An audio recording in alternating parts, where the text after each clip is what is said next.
રામ રામ ડાયરાને ઝવેરચંદ મેઘાણી પોતાની સૌરાષ્ટ્રની રસધારમાં મોત સાથે પ્રીત નામની વાર્તા લખે છે. ગારિયા ધર્મ સવાજી ગોહિલનું રાજ છે, પણ મરદનું ફાડ્યું કહેવાય હો. માત્ર 18 જ વર્ષની ઉંમરે રાજગાદી મળી ગઈ છે.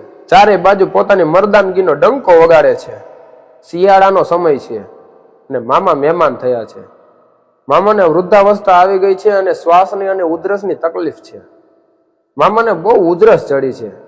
ત્યારે સવાજી ગોહિલ પૂછે છે, મામા કે હા ભાણુભા, કે માણસ વૃદ્ધ થાય અને આટલા રોગના દર્દી બને તો પણ કેમ એમને જીવતર આટલું બધું વાલું લાગતું હશે? શું મરી ના શકાય? તો ભાણુભા, ખોડિયામાંથી પ્રાણ કાઢી નાખવો ને તો બહુ અઘરી વાત છે. કે મામા, બીજા માટે અઘરી વાત હશે, પણ એક રાજપૂત માટે ન હોય.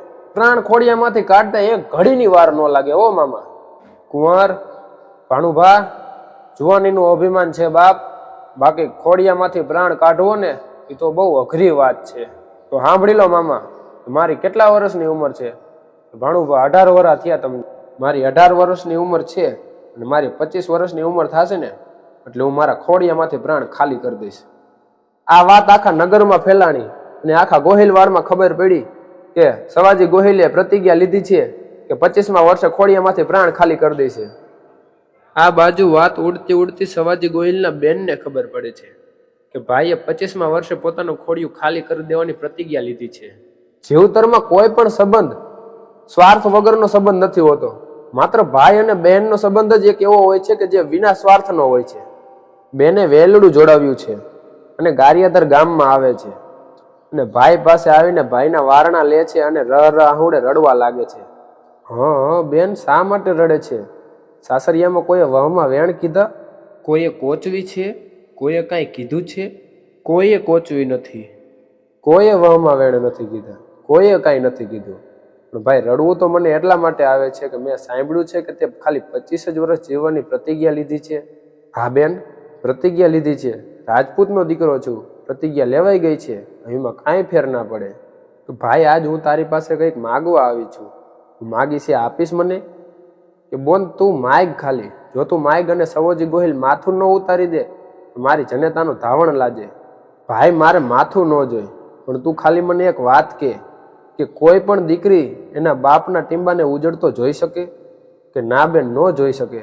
તો મને વચન દે કે હું માગું એ તું મને આપીશ. ભાઈ, મારે બીજું કાંઈ નથી જોતું. તે પ્રતિજ્ઞા લીધી છે કે તું 25મા વર્ષે ખોડિયામાંથી પ્રાણ ખાલી કરી દઈશ, તો ખાલી મને તારા જીવતરના 5 વર્ષ વધારે દઈ દે. મારે તારા લગ્ન કરાવવા છે. તારા ઘરે એક કોરડો રમતો હોય તો મારા બાપનો ટીંબો ઈમણમ જળવાઈ રહે. ત્યારે સવાજી ગોહિલ ખડખડાટ હસીને કહે છે, અરે મારી બેન, જો તારી પાસેથી 5 વર્ષ ઉસીના લઈને 30 વર્ષ જીવું ને તો એ તને આપ્યા નહીં, પણ તારી પાસેથી 5 વર્ષ લીધા એમ કહેવાય. આજ સવાજી ગોહિલ તને વચન આપે છે કે મારે 25મા વર્ષે મરવાની જે પ્રતિજ્ઞા હતી ને, તો જા બેન, હવે હું 25મા વર્ષે નહીં પણ 20મા વર્ષે જ મારું પોતાનું ખોડિયું ખાલી કરી દઈશ. મારા જીવતરના 5 વર્ષ મેં તને દીધા, જા બેન. આ સાંભળીને સવાજીની બેન એની પાસે બહુ રોવે છે, કગરે છે, પણ ભાઈની પ્રતિજ્ઞાને તોડાવી નથી શકતી એટલે એ હારીને અંતે પોતાના સાસરે પાછી વહી જાય છે. 2 વર્ષ જાતા વાર નથી લાગતી અને સવાજી ગોહિલનું 20મું વર્ષ ચાલુ છે. સવાજી ગોહિલની સાથે કોઈ વેર બાંધવા માટે તૈયાર નથી. સવાજી ગોહિલની સાથે કોઈ યુદ્ધ કરવા માટે તૈયાર નથી. અંતે સવાજી ગોહિલ કુવા ઉપર પાટિયા રાખીને એના ઉપર ઘોડીને ખેલવે છે કે જો ઘોડી ડાબ છાંડી જાય ને તો આપઘાત ન કર્યો કહેવાય અને મારી પ્રતિજ્ઞા પણ પૂરી થઈ જાય. તો પણ સવાજી ગોહિલને મૃત્યુ નથી આવતું. આવા ટેકીલા માણસ હોય ને એની પરમાત્મા પરીક્ષા બહુ લે છે. જો આજનો દિવસ હાથમી જાય અને કાલનો સૂર્યોદય થઈ જાય તો સવાજી ગોહિલની પ્રતિજ્ઞા તૂટી જાય. ત્યારે સવાજી ગોહિલ 9 લાખ લોબડિયારીઓને યાદ કરે છે, માં ખોડિયારને યાદ કરે છે, માં મોગલને યાદ કરે છે અને એમને મેણા મારે છે કે બાયું બન્યું બુઢિયું કે વહી ગઈ છો વિદેશ, કે હે મારી માવડિયું, કે હવે વૃદ્ધાવસ્થા આંટો લઈ ગઈ છે કે વિદેશ વહી ગઈ છો, તારા છોરુની પ્રતિજ્ઞા તોડાવીશ. પણ આ તો 9 લાખ લોબડિયારી ભાઈ ક્યાંથી સાંભળે. આમ જોયું તો વેલડા વયા આવે છે. પૂછાવરાયું કોના વેલડા છે? કે આ તો કાઠિયાણુના વેલડા છે. કે વેલડાને વારી લ્યો અને કાઠીઓ સુધી સંદેશો પહોંચાડી દો કે જો કાઠીઓ સાચા મરદ હોય તો એમની બેનું દીકરીઓને છોડાવી જાય. આયુના વેલડા રાજમહેલમાં આવ્યા છે અને સવાજી ગોહિલ મળવા જાય છે અને નમસ્કાર કરીને એટલું કહે છે કે બેનું મૂંઝાશોમાં બાપ, મારે 20મા વર્ષે પ્રાણ કાઢી નાખવાનો નિયમ છે. મૂંઝાશોમાં બાપ, તમારો માનો ઝીણો ભય માનજો. આ બાજુ કાળ ઝાડ કાઠિયું 1000ની ફોજ લઈને ગારિયાધાર ઉપર તૂટી પડ્યા છે. આ બાજુ સવાજી ગોહિલ એકલા ઊભા છે. ફોજને ના પાડી છે કે તમે કોઈ નહીં, સવાજી ગોહિલ એકલો વારે ચડશે. ત્યારે સવાજી ગોહિલ કાઠિયોને એક વિનંતી કરતા કહે છે કે મારી એક વિનંતી છે, હું લડવા જ આવ્યો છું, મરવા જ આવ્યો છું, પણ મારી એક વિનંતી છે. કે શું છે? તમે 1000 છો અને હું એકલો છું.